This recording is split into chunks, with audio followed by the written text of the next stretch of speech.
एक गाय ने बताया, मनुष्य इन 3 कारणों से हमेशा दुखी रहता है। एक गांव में एक किसान परिवार रहता था और उस किसान परिवार की हालत बहुत ही गरीब थी।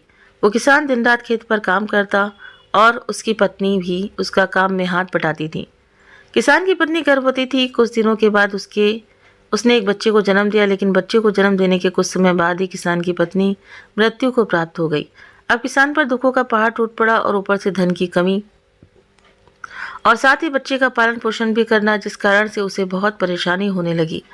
अब वो छोटा सा बच्चा भूखा प्यासा रहता, परंतु किसान के घर में दूध देने वाला कोई पशु नहीं था जिससे किसान अपने बच्चे का पालन पोषण कर सके। वो बच्चा मारे भूख के रोता चिल्लाता तो किसान चावल पकाकर चावल का पानी निकालकर बच्चे को पिलाता, परंतु इससे बच्चे की भूख तो शांत नहीं होती, उसे तो दूध ही चाहिए था। इसी तरह से 2-3 दिन बीत जाते हैं तो किसान का एक पुराना दोस्त घर आता है और किसान की ऐसी हालत देखकर वो कहता है, हे मित्र, हमारे गांव के पास ही तो जंगल है, उसमें एक सिद्ध पुरुष रहते हैं और उनके पास एक गाय है। तुम उन्हीं के पास जाओ और उनसे प्रार्थना करना और उस गाय को मांग लेना। मुझे पूरा विश्वास है कि वो साधु महात्मा उस गाय को तुम्हें दे देंगे। तब वो किसान दोस्त की बात सुनकर अगले ही दिन वहाँ जाने का मन बना लेता है। फिर जब अगला दिन होता है तब किसान अपने बच्चे की जिम्मेदारी पड़ोसी महिला को सौंपकर जंगल की तरफ चल देता है। अब चलते चलते सुबह से शाम हो जाती है, लेकिन वो किसान चलता ही जाता है और अंत में वो सिद्ध पुरुष की कुटिया पर पहुंच जाता है और साधु महात्मा की कुटिया पर जाकर महात्मा को प्रणाम करता है और कहता है, हे महाराज, मेरी पत्नी ने एक बच्चे को जन्म दिया और जन्म देने के कुछ दिनों के बाद ही वो इस दुनिया को छोड़कर चल बसी। अब वो बच्चा भूख के मारे छटपटा रहा है और मैं उसका पेट नहीं भर पा रहा हूँ, इसलिए मैं आपके पास आपसे आपकी गाय मांगने आया हूँ। कृपा करके मुझे अपनी गाय दे दीजिए ताकि मैं बच्चे को दूध पिलाकर उसकी भूख शांत कर सकूं। तब साधु महात्मा ने कहा कि ये किसान, मैं तुम्हें इस गाय को अवश्य दे दूंगा। तुम्हारे ऊपर जो विपत्ति आई है और जिस प्रकार तुम्हारा बच्चा भूख से व्याकुल है, मैं उन सब परिस्थितियों को समझ सकता हूँ। मैं इस गाय को तुम्हें दे दूंगा, लेकिन मेरी एक शर्त है। तुम इस गाय को अपने पास ले जाकर इसके खाने पीने और रहने का पूरा ध्यान रखोगे और समय समय पर चारा पानी देते रहोगे और सुबह अपने भोजन करने से पहले पहली रोटी तुम गाय को ज़रूर खिलाओगे, क्योंकि जहाँ गाय माता जाती हैं उनके पीछे पीछे सिद्धि की दाता और भाग्य के विधाता भी आ जाते हैं। इस गाय को ले जाने के बाद तुम इसकी सेवा करोगे और अपने भोजन करने से पहले इसे रोजाना एक रोटी खिलाओगे और इसे साफ स्वच्छ रखोगे। तब तुम्हारे घर में धन की कोई कमी नहीं होगी। मेरी एक बात हमेशा याद रखना कि जब तुम्हारी ज़रूरतें पूरी हो जाएं और तुम इस गाय का लाभ उठा लोगे तो ये गाय दूध देना बंद कर देगी। तब इस गाय को मत छोड़ना, अन्यथा तुम फिर से दरिद्र हो जाओगे। इतनी बातें मेरी याद रखना। किसान ने कहा, हे महाराज, मैं इन सब बातों का ध्यान रखूंगा। आप मुझे ये बताइए कि आप इस गाय के बदले में मुझसे क्या लेंगे। तब उन महात्मा ने कहा, मैं तुमसे कुछ नहीं लूँगा, मैं तुम्हें इस गाय को ऐसे ही प्रदान करता हूँ। मैं तुमसे कुछ लेकर क्या करूँगा, मैं एक सन्यासी हूँ और मुझे धन दौलत की कोई आवश्यकता नहीं है।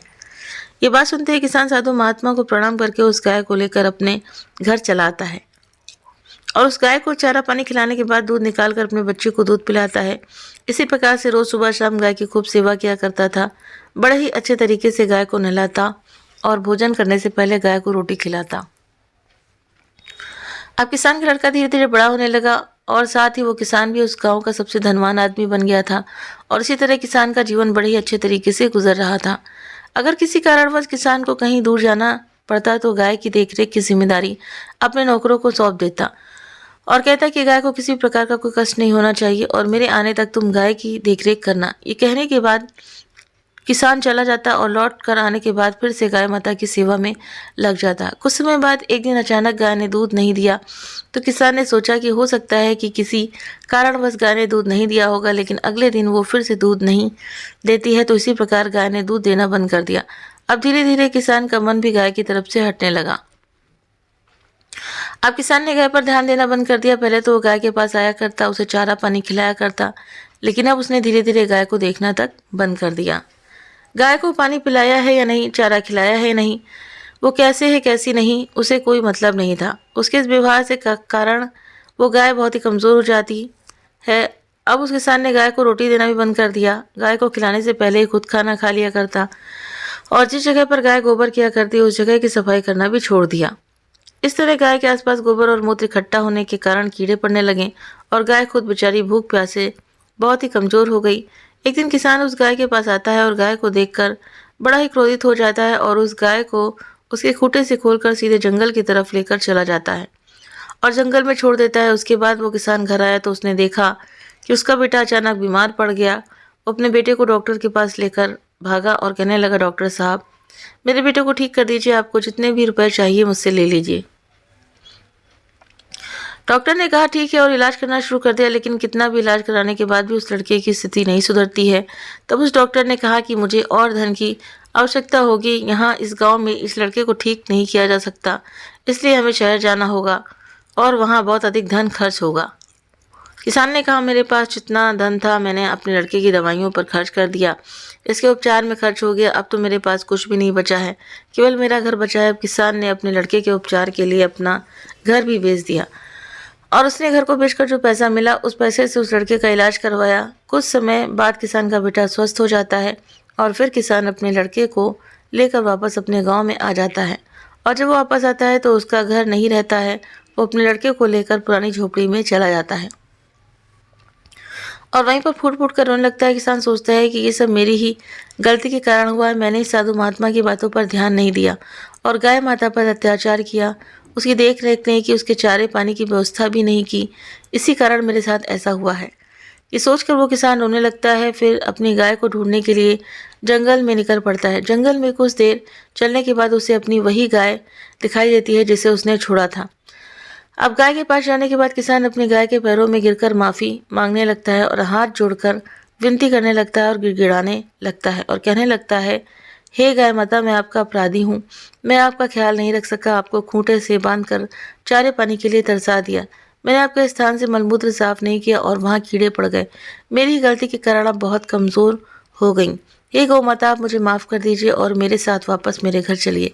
तब गाय माता ने कहा कि हे किसान, अगर ऐसी बात है और तुम्हें तुम्हारी गलती का पश्चाताप हो रहा है तो तुम हमेशा मेरी ये 3 बातें याद रखना।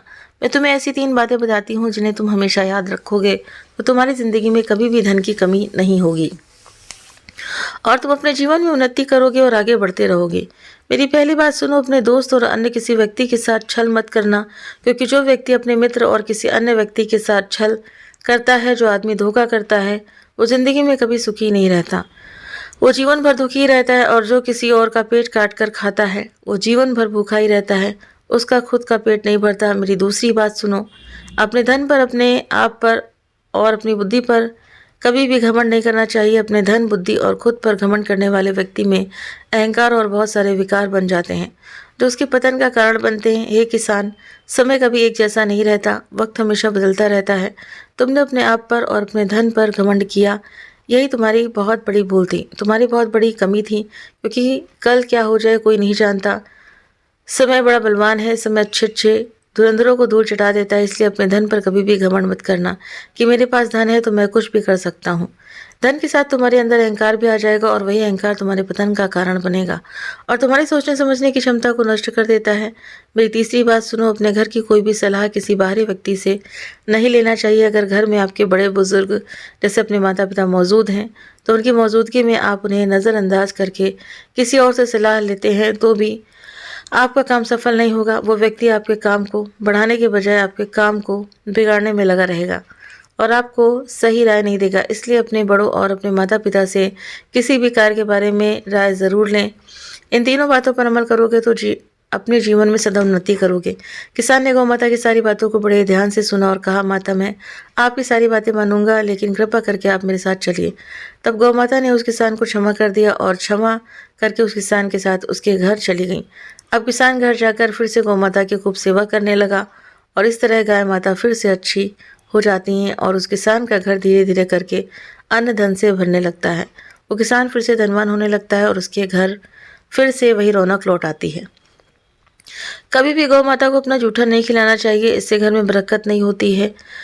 तो उम्मीद करते हैं कि आपको ये जानकारी पसंद आई होगी। वीडियो पसंद आया हो तो वीडियो को लाइक, शेयर, सब्सक्राइब करना ना भूलें। अब अपने कमेंट करके भी ज़रूर से ज़रूर बताएं। मिलते हैं नेक्स्ट वीडियो में। Thank you.